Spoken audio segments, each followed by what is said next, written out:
राधे राधे। जय श्री कृष्णा। आप सभी का स्वागत है राधे कृष्ण भक्ति में। आज की इस वीडियो में हम देवशयनी एकादशी व्रत की पूजा विधि देखेंगे। देवशयनी एकादशी को हरिशयनी एकादशी या पद्मा एकादशी के नाम से भी जाना जाता है। इस एकादशी से भगवान विष्णु जी 4 माह तक क्षीर सागर में शयन करते हैं, इसलिए इस एकादशी को देवशयनी एकादशी कहा जाता है। इस एकादशी से सभी मांगलिक कार्य बंद हो जाते हैं। चलिए अब हम इस एकादशी व्रत की पूजा विधि देखते हैं। तो देखिए, पूजा करने के लिए आप चौकी लगा लें। चौकी पे आप पीले रंग का वस्त्र बिछा लें। इसके बाद से हम थोड़े से तिल का या फिर फूलों का आसन देकर भगवान की फोटो को विराजमान कर लेंगे। तो देखिए, इस एकादशी पे विष्णु भगवान की शेष शैया पे विराजमान फोटो की पूजा की जाती है, क्योंकि इस एकादशी से भगवान विष्णु जी 4 माह तक क्षीर सागर में शयन करते हैं। तो देखिए, हमने भगवान की फोटो को विराजमान कर लिया है और साथ में हमने गणेश जी को भी विराजमान कर लिया है। अब हम पूजा में सबसे पहले दीपक जला लेंगे। इसके बाद से देखिए, मैंने यहाँ पे एक पात्र लिया है जिसमें हम अपने गोपाल जी को स्नान कराएंगे। अगर आप गोपाल जी की सेवा करते हैं तो उनको भी पूजा में ज़रूर से विराजमान करें। तो देखिए, हम गोपाल जी को कच्चे दूध से स्नान करा रहे हैं। आप पंचामृत से भी स्नान करा सकते हैं। अब कच्चे दूध से स्नान के बाद हम गोपाल जी को शुद्ध जल से स्नान करा लेंगे। तो देखिए, हम गोपाल जी को स्नान करा लेंगे। अब हमने गोपाल जी को स्नान करा लिया है।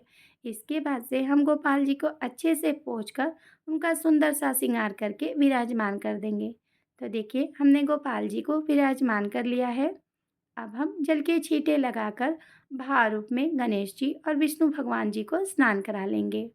अब हम गणेश जी को वस्त्र रूपी कलावा अर्पित करेंगे। इसके बाद से हम गणेश जी को चंदन से तिलक करेंगे, रोली से तिलक करेंगे और हम फूल अर्पित करेंगे। अब देखिए, हम विष्णु भगवान को वस्त्र रूपी कलावा अर्पित करेंगे। और देखिए, हमने लड्डू गोपाल जी का पहले ही स्नान श्रृंगार कर लिया है। अब देखिए, मैंने यहाँ पे विष्णु भगवान और गोपाल जी के लिए तुलसी की माला बनाई है। भगवान जी को तुलसी अति प्रिय है। आप फूलों की या फिर तुलसी की माला भी बनाकर भगवान को अर्पित कर सकते हैं।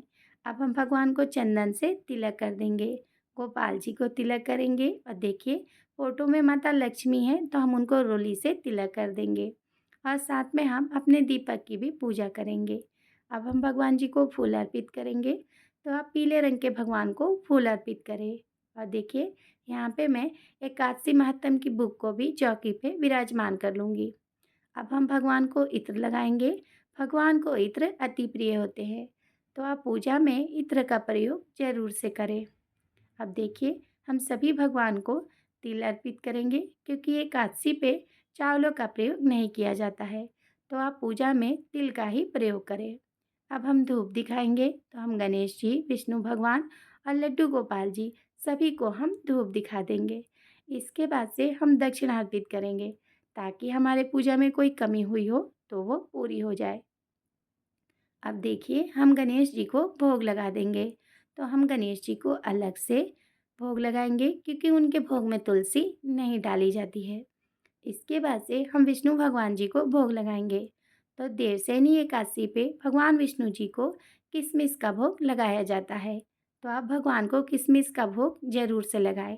और देखिए, हर एकादशी पे अपना अलग अलग महत्व है, तो इस एकादशी पे भगवान विष्णु जी को किशमिश का भोग लगाया जाता है, तो आप भगवान को किशमिश का और फलों का भोग जरूर से लगाएं।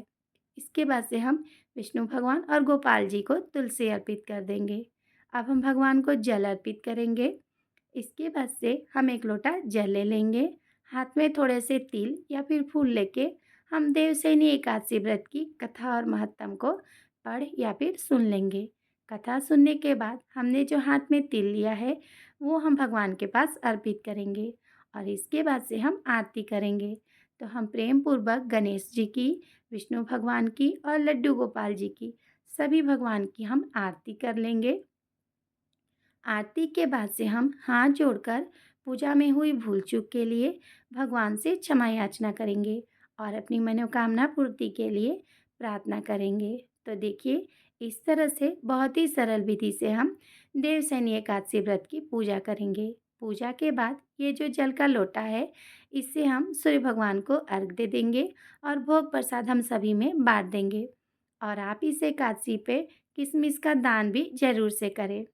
इसके बाद से देखिए, इस एकादशी से भगवान जी क्षीरसागर में शयन करते हैं, तो हमें भाव रूप में भगवान जी को शयन कराना है।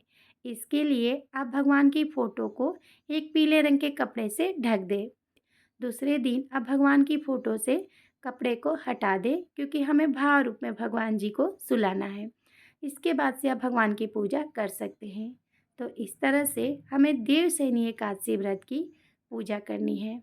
साल 2024 में देवशयनी एकादशी का व्रत 17 जुलाई को रखा जाएगा।